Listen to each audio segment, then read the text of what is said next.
Intermittent fasting is a hot topic right now. Intermittent fasting has been around as long as people have been around, mostly out of necessity and because they had no other choice. But now it's an effective and powerful strategy that you can use to supercharge your weight loss diet or your health goals in general. But what is intermittent fasting? Does it work? Is it safe? Is it sustainable? And how can you implement it into your keto or low carb diet, or even if you're not on a keto or low carb diet? I've put together this group of doctors, and I want to show you what they say about intermittent fasting and hopefully answer all the questions that you might have. And I'm going to let them tell you in their own words right after this.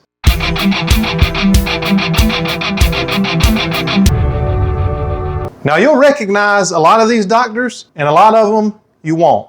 But the one thing they all have in common is they have a lot of knowledge about intermittent fasting, and in fact, one could be considered the father of modern intermittent fasting. The first doctor we're going to hear from is Dr. Mike Henson. He's a doctor of internal medicine. He's going to tell you a little bit about what intermittent fasting is and how you can apply it in your diet. I'm dying to talk to you about this. I eat for 8 hours and I fast for 16. I can feel the difference. But human fasting is not a new concept by any means. Humans have been doing it for millennia. Intermittent fasting is just a rebranding of something that we have already been doing. Our bodies enter a fasting state every time we're asleep. I know what you're thinking. I don't want to starve myself for health benefits. Intermittent fasting is not starving. When you're fasting, your body's using stored nutrients and stored energy forms in order to make your body continue to function. When you're starving, you've run out of those energy sources and are breaking down vital tissues like organs to get that same energy. There are many different ways to go about going on one of these diets. How is IF beneficial to me? Now, those benefits include increased mental sharpness, a favorable hormonal profile, weight loss, decreases of inflammation within the body, decreases of certain diseases within the body. How can IF help you lose weight? You have an increase in growth hormone, a decrease in insulin, and that alone will help you lose weight. More autophagy, which is the removal of cellular waste, more production of neurotrophic factors, which protect your brain, and a favorable hormonal profile with increases in human growth hormone and norepinephrine. The next doctor is Dr. Josh Axe. You'll probably recognize him. He's a doctor of natural medicine, and he has some really good tips and ideas for intermittent fasting. First off, when you look at intermittent fasting, you want to typically eat between a 4-hour to a maximum 8-hour window, but typically that window is about 6 hours. So what ends up happening is most people end up eating for about 16 hours a day, or at least 12. And so your body's kind of always digesting, always processing, and it doesn't have a very long rest period for really cleansing, detoxification, for internal healing. Number two, as we've talked about, anti-aging. So much of aging is sort of balancing hormones in your body as you age, from human growth hormone to cortisol levels to insulin. We want to keep your cortisol levels balanced. Really, one of the keys to doing that is intermittent fasting. So in an intermittent fasting diet, most people might have their first meal at 1 o'clock. Maybe they'll do 2 meals a day. They'll eat at 1 o'clock and around 5 or 6, and that's what they do. You're always skipping breakfast when you're intermittent fasting. Some people eat at noon, 3, and 6. That's another option if you still want to get 3 meals in. Normalizes insulin sensitivity. Now, this is huge. People with diabetes, we know that they have insulin spikes. We know that they are having issues with their insulin receptor sites with diabetes. So obviously this helps that, but a lot of people don't also realize that insulin has a lot to do with weight gain. Also, insulin has a lot to do with other hormones being balanced in the body, like progesterone and estrogen. And oftentimes what happens if insulin stays imbalanced, progesterone gets low, estrogen gets high, that can lead to issues like infertility in women. It can lead to PCOS, it's polycystic ovary syndrome, severe PMS symptoms. A number of hormonal health conditions are related to insulin imbalance. Now, ghrelin is known as your body's hunger hormone. So maybe you've been in that position where you are just hungry or famished and your body says, I need more food. Well, when you start intermittent fasting, you might have that for about 3 days, but after 3 days, that starts to go away. So think about this. When you wake up and eat first thing in the morning, let's say at 7 a.m., and you eat another little snack at 8 or 9, your body's only getting about maybe 8 to 10 hours of rest while you sleep at night. If you eat a meal, let's say at 1 and your next meal at 6, well, your body's digesting for about 5 hours there, or maybe let's say 6 even. Well, your body's having an extra 8 hours, let's say 18 hours for your liver to detox, for your colon to cleanse, for your lungs to filter, for your kidneys to balance out these fluids in your system. It's giving your body more time to not have to work. Here's the thing. Your body, this is a really important thing to remember. Foods don't heal you. Your body heals itself. Probably one of the biggest reasons people will use it is when you're intermittent fasting, again, you're experiencing the benefits of killing off your hunger hormones, balancing out insulin levels, having more anti-aging hormones, detoxification. All of these things benefit weight loss. And also, when people tend to eat less meals or closer meals together, they tend to eat less calories. Overall, it supports weight loss in a major way. So who should do it? Anybody who's looking for these benefits. If you want to experience the benefits of intermittent fasting, again, if you're a person who wants to lose weight, you want to balance insulin levels, you want to balance hormones, you want to age slower, you want to get rid of brain fog for a lot of people, you want to support detoxification, that's who should do it. Just know that there's really nothing complex about it. You're eating less during a 6-hour window during the day. It's really that simple to following the diet. And hey, the first 3 days, you start to have a lot of those cravings, but listen, after a few days, you don't even get hungry in the morning and you won't even be hungry till lunch. So I hope that was helpful. The next doctor we have had an interview on the Today Show. His name is Dr. Kevin Gendreau. He lost over 125 pounds using intermittent fasting as a strategy. Let's take a listen. I'm a 30-year-old primary care physician.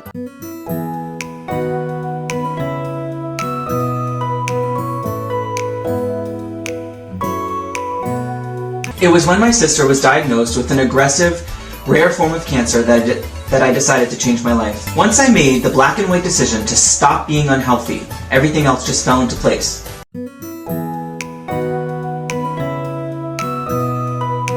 Every time I went down a shirt size or a pant size, it was a huge motivating factor for me. There's nothing better than donating trash bags full of your old clothes.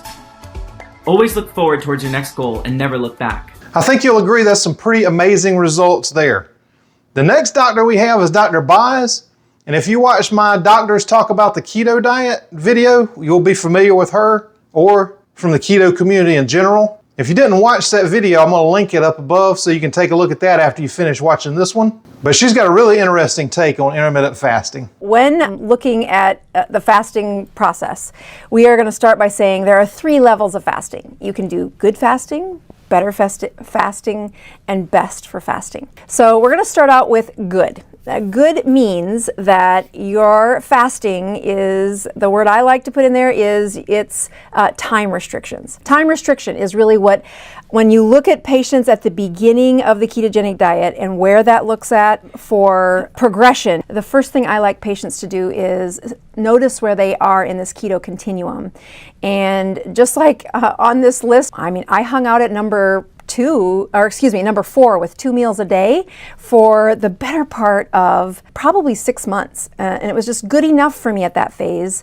It wasn't until a little bit later that I moved on to 16-8, which is what I would call the first real layer of fasting. You don't have to do any of the work at the first phase. And that is the brilliant part about this ketogenic diet. What happens next is where the discipline shows up. And again, discipline has to match timing. If your life is full, if you're trying to take on all these YouTube comments and keep a practice and write a book and have teenagers, finding that structure, that place where you say, okay, I'm going to put up a rule and see if I can hold that rule.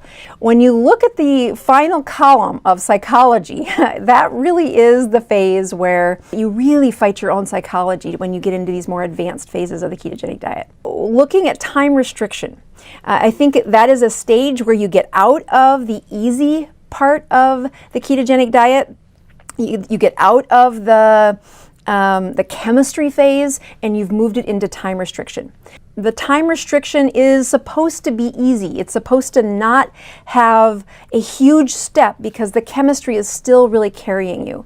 I tell patients this is a time where you shouldn't even be poking your finger yet. You should have a ketone strip that you're looking at just for that affirmation on your own that you are producing ketones. Please use that. They're cheap, easy, and safe. But if you're looking for the next level, I want you to be at the 16-8 for weeks before you move to the next one. This moves us on to what is the better fasting. And this becomes where you look at a clock. So I call the first one is time restriction, but you just kind of chunk out in your head, these are the 8 hours of the day I'm going to fast. But the next phase, the higher skill set, is going to be that it is clock driven. Now, if you are feeling good, you're at your goal weight, your brain is working awesome, you don't have to get to the end. 14 isn't this ultimate goal that you have to do. Many patients out there who say, yes, I'm 1 meal a day. And then if you listen carefully to what they're actually telling you, they do put their calories in 1 meal, but they also have a lot of calories in their first drink of the day. So they find these exceptions to their rules that definitely screw up the metabolism that we're trying to reach for when you're fasting. No. You have to check your ketones because when you're in this advanced section, it is so powerful where people get stuck and what you cannot see, especially in these advanced sections of this keto continuum. The reason you're doing this is you are going to calculate your Dr. Boz ratio, otherwise known as the glucose ketone index. If you're not from America or you don't use the goofy metrics that we use here in America, the glucose ketone index is the same thing as Dr. Boz. We're just using different metrics to get there simpler, easier. I measure Dr. Boz because that's what my mom measures, and that's my biggest support. I'm supporting her. The next doctor, if you're a member of the keto or carnivore community, you know Dr. Sean Baker, medical combat trauma doctor and personality of all things carnivore. Let's hear what he has to say about intermittent fasting, something that's not talked about a whole lot in the carnivore community. Hey everybody, it's Dr. Sean Baker here. Today let's talk a little about intermittent fasting. First of all, let's define what it is. So intermittent fasting is a pattern of eating where you cycle between periods of eating and not eating. And then there's what's considered time-restricted eating, where you limit how frequently or how much you eat to a small period in the day. Usually it can be anywhere from a few hours to maybe 8 hours, and that is something that a lot of people have success with. Now, intermittent fasting can give the body time to digest fully, to assimilate the nutrients, repair various systems, regulate hormones, including blood glucose. Positive effects can often be seen within as little as a few months in many cases. And research shows that intermittent fasting for this period of time, 3 months, can turn your health around in a very positive way. Some of the proven effects of intermittent fasting include potentially increasing your metabolic rate. While many have claimed that intermittent fasting slows down your metabolism, there's research that shows differently that shows that intermittent fasting can actually speed up your metabolic rate. This is in part because it lowers insulin, increases growth hormone levels, increases adrenaline to some degree utilized. Now, according to this research, this leads to a natural fat loss of around 3 to 8% over a period of 3 to 24 weeks. Benefit number 2, it can lower your blood sugar and insulin levels to help prevent diabetes or those at risk for diabetes. It positively can impact heart health. Intermittent fasting is shown to positively affect blood pressure, triglyceride levels, LDL. This can potentially lead to positive effects on both weight loss and muscle gain. So really interesting stuff there. The next doctor is Dr. Sanjay Gupta, easily one of the most recognizable doctors on TV. He was nominated to be the Surgeon General at one time and turned the job down. He knows his stuff. He's a brain surgeon, but what does he know about intermittent fasting? Check this out. Intermittent fasting is sort of the big buzz term nowadays. It basically means that there's going to be times of the day or the week where you're not eating at all. I think there's good evidence that this could promote weight loss and possibly even overall health. One of the things you hear a lot from people who do intermittently fast is that if they're eating the right kinds of foods, they're actually not all that hungry. Intermittent fasting requires a lot of willpower. If you don't feel like you have the willpower, and you know yourself best, and that'll help you live to 100. Now, Dr. Mike is really a great doctor, but he's got some more things I wanted to add in here. about intermittent fasting. Fasting is one of the hottest diets out there, if you want to call it a diet. Remember, there is no perfect diet for everyone. Each person is an individual with unique genetics, and we all have our different lives. So with time-restricted eating, you can eat as much as you want as long as you eat within that window. Many people eat almost half of their calories at night, and we know that nighttime eating has long been associated with higher risk for obesity, diabetes, and even cardiovascular disease. The type of fasting that you use and how well it syncs to your circadian rhythm may contribute towards your success. The bottom line is that people should fast or drastically reduce their calories enough so that your body switches to ketones for energy for a predetermined amount of time. In addition to that, ideally you want to eat during a certain window during the day. First up is time-restricted eating. So this involves two of the most popular versions. There's the 16 to 8 version where it's 16 hours of fasting mixed with 8 hours of eating. And then there's also the 12 and 12, so 12 hours of fasting, 12 hours of eating. This one is also known as the circadian rhythm version of that. You're going to make sure that you don't eat or drink anything except for water, except for coffee if it doesn't have any milk or cream or sugar in it, and same goes for tea. A study conducted by the University of Alabama found that when a small group of pre-diabetic men ate all their meals between 7 a.m. and 3 p.m., they had significantly better insulin sensitivity and reduced blood pressure in comparison to their peers who ate their meals over a 12-hour period, like from 7 a.m. to 7 p.m. Now, if you don't do intermittent fasting correctly, you can end up just like this. Don't make this mistake. I'm a little dizzy. First bit of movement from Lauren, just a slight adjustment, trying to keep from going numb, probably. Very dizzy. That's how easily it can happen. A slight change in the pressure, and you're out. I can't see anything. I'm about to black out. Oh my God! Oh my God! Medical! Oh my God! The next doctor that we're going to hear from, I hope you all recognize. If not, make sure you go check out his page, Dr. Ken Berry. I've probably learned more about keto and carnivore from him than any other person, period. He's a doctor of family medicine, and he knows a lot about intermittent fasting. You've seen the before and after pictures, you've read the articles, you've seen the social media posts about how people have used intermittent fasting to transform both their appearance in the mirror, but also their overall health, how they've used it to stop taking prescription medication and to basically free themselves from the shackles of constantly having to eat. Intermittent fasting is very, very natural. All human societies have been intermittent fasters. It was actually more weird in the past not to be someone who practiced fasting than to be someone who fasted regularly. It's very safe. There's tons of research supporting all the benefits of intermittent fasting. Intermittent fasting works with any way of eating. You can derive benefits from intermittent fasting even if you're still eating a junky standard American diet. But you're going to reap the most benefits if you marry intermittent fasting with a low carbohydrate diet, a ketogenic diet, or a carnivore diet. Now let's talk about some tips that are going to help you really effortlessly make intermittent fasting a part of your daily ritual. First and foremost, you're going to always have some liquid handy to sip on. Ice water, either still or mineral water, sparkling water's fine. You can also sip on unsweetened tea or black coffee. The main goal is to give your hands and your mouth something to do so you're not thinking about stuffing food in your face. Another great tip that works for many people is to have some real salt on hand and put a pinch of salt on your tongue when you're starting to feel hungry. It's important to keep in mind that hunger comes in waves, okay? It comes and it goes. If you've never fasted before, your fear is that the hunger's gonna come and keep getting worse and worse and worse and worse and worse until you die. You'll have a hunger pang and it'll come. Then a few minutes later, if you haven't eaten, then the hunger pang is going to go away. Another thing to keep in mind is that many people's cravings are actually because of a mineral deficiency.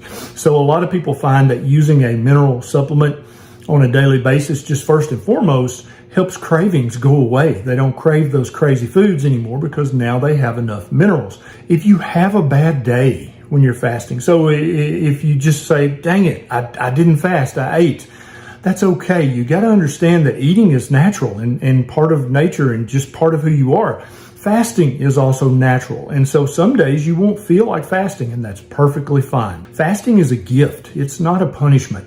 Use fasting as a powerful tool to improve your health, not as a punishment if you were a naughty one yesterday. The most effortless way to get started with intermittent fasting is to use the tack-on method of daily intermittent fasting. So here's how you think of it in a nutshell. You already sleep for 6 to 8 hours a day. You're not eating during that time, so you're already fasting, right? And so what you're going to do is when you wake up, you're going to tack on 1 hour to your fast before you break it. And then before you go to bed, you're going to start your fast by tacking on an extra fasting hour before bedtime. So now you're doing a 10-hour fast. After a few days of that, you can tack on another hour at the beginning and end. Now you're doing a 12-hour fast. It's going to be very easy to slowly ramp this up until soon you're doing a very impressive 18-hour daily intermittent fast. Another great strategy is to do this intermittent fasting journey with a buddy. That way you guys can do this together, grow as friends, and be much more successful with your intermittent fasting.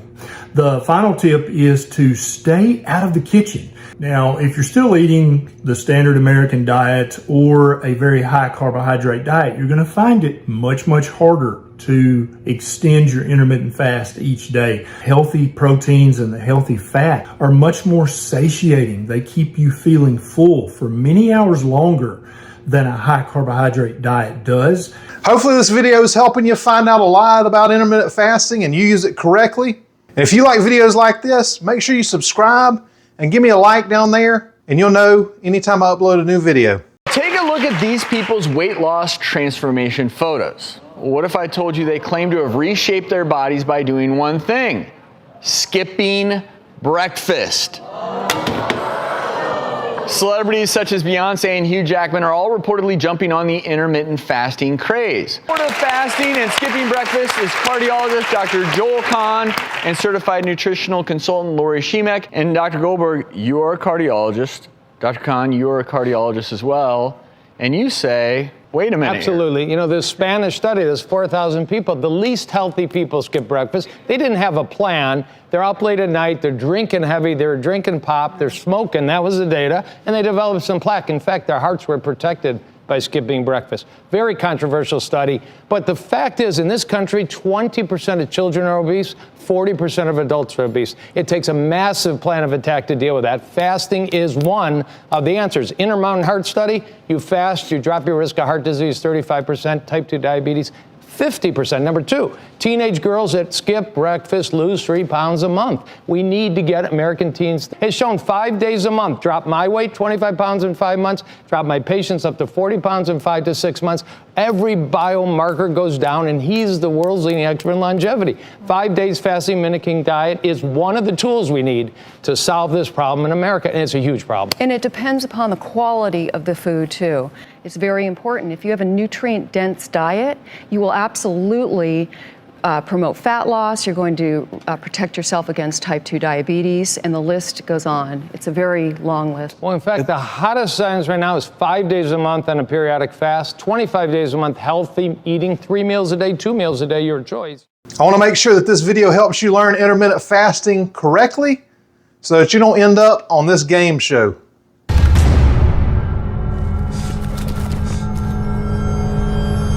I'm scared. Hey, don't be. This is the first time your name's been entered in the lottery. Now let the gathering begin. Petunia Evershot. Woo! Oh, I didn't get picked. No more games for me. Yeah! Bro, I got you this. When you wear this, nothing bad can happen to you. Welcome to the 75th Annual Starving Games. Oh,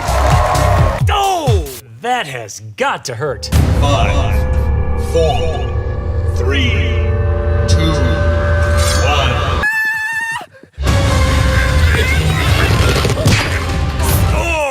Am I gonna die? No. Yes, you are going to die. What are you doing here? practically show up at the end of every movie. Avengers, assemble! Wait, don't step off those! The Starving Game. This morning, a closer look at the latest diet craze to sweep the nation called intermittent fasting. That's right. It involves eating only during specified windows of time each day. We're going to talk about the pros and cons with our man, Dr. Oz, in a moment. But first, let's hear from viewers and some members of our own staff who are giving the trend a try. I've been doing the 10-hour window. So I was eating 8 hours a day, lunch, snack, dinner. I intermittent fast from 12 p.m. to 8 p.m. I can't do the full day fast. I just feel like it doesn't fit into my schedule.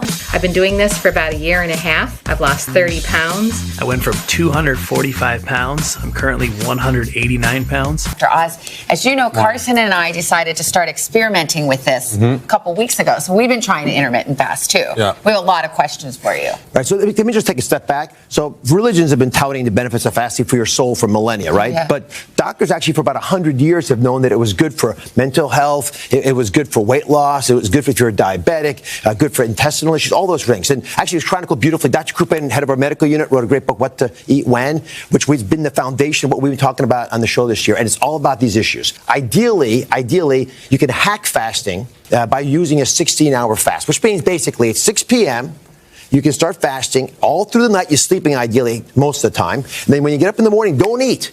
Don't eat when you first get up because most people aren't hungry anyway. Wait a couple hours and about 10 in the morning you eat again. But the fact of the matter is when you get up, if you're not hungry, do not eat till you are hungry. Yeah. And when you train your body, you can go 16 hours without difficulty. But I got to say, I don't go 16 hours. I intermittent fast. Yeah. Right? I go 12 hours. So I stop eating my dinner at 8. When I get up in the morning, I'm not hungry like most Americans aren't. By about 8 in the morning, I have breakfast. And if you careful of what you eat when you're allowed to eat, because you can eat a lot of stuff in those 12 hours that's left, then you can actually do that 12 hour and it seems to work. You're tricking your body to go from ketosis to normal use of sugar back to ketosis. So the body wants to use sugar. But if you only use sugar, you get fat and your brain doesn't work so well and your body begins to fall apart. If you could half the time be in a moment where your body can just sort of zero out, reset, your hormones calm down, then it works. And last but certainly not least is Dr. Jason Fung, a nephrologist who studies the kidneys, and he's developed powerful strategies and written several books about intermittent fasting, how it helped his kidney patients, and how it could help us all overall. Isn't fasting just starvation? I hear this question all the time, so it's important to be clear. What is fasting? So fasting is defined as the voluntary abstinence of food for spiritual, health, religious, or other reasons. Don't forget that you're always in control of this process. You can start fasting at any time, you can stop fasting at any time. If you don't feel well, you can stop. If you do feel well, you can start. You can do more or less. It's always voluntary, and that's the key difference between fasting and starvation. There are some people who shouldn't fast. Remember, when you're fasting, you're not eating, so there's no nutrients. And in certain conditions, you want to make sure you're getting enough nutrients. That is, if you're a child, that is, you're growing, or if you're pregnant or breastfeeding, then it's very important to get enough nutrients. So those people should not do long fasts. You can fast anytime you feel like it. So you can fast once a year, you can do it once a month, once a week, or even every day. And how long you fast for is completely up to you. You could just fast from dinner until breakfast the next day. That's 12 or 14 hours. You could go to 16 hours, which is called time-restricted eating. You could go to 24 hours, like a 1 meal a day schedule, or you can do multiple day fasts. There are many great reasons to fast. Probably the most obvious one is to lose weight. And it's a great way to lose weight. After all, if you don't eat, you're going to lose weight. But there's a lot of other health benefits to fasting.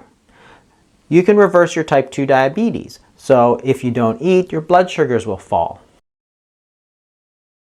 Fasting is really just any period of time that you don't eat. And it can differ along two major pathways. One is what is allowed during the fasting period. A classic fast is water only.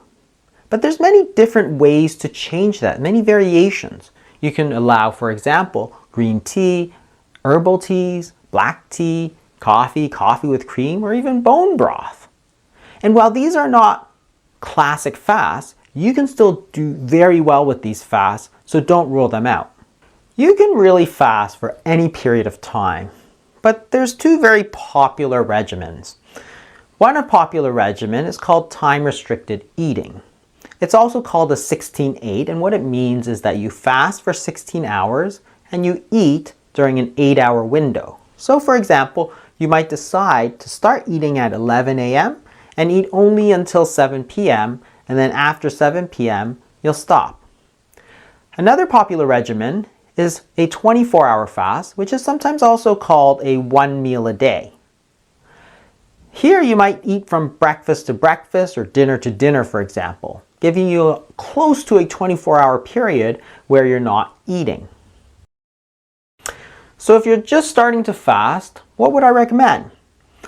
I would start by cutting out snacks for a week, just eating breakfast, lunch, and dinner. And then you can progress to a 16-hour fast or time-restricted eating. And during that period of time, you might allow green tea, herbal teas, and coffee with a little bit of cream, but no sweetener. This is a very lax variation, just to let you get used to it. If you're getting great results, then continue. There's no reason to stop.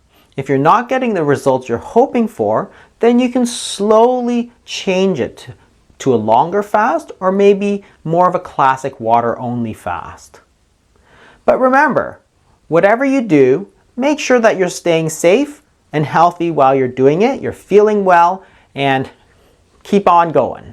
Intermittent fasting is a powerful strategy we can all use, and I believe it's one of the easiest ways and best ways to supercharge your keto or low-carb diet. Make sure you watch this video about what doctors say about the keto diet next.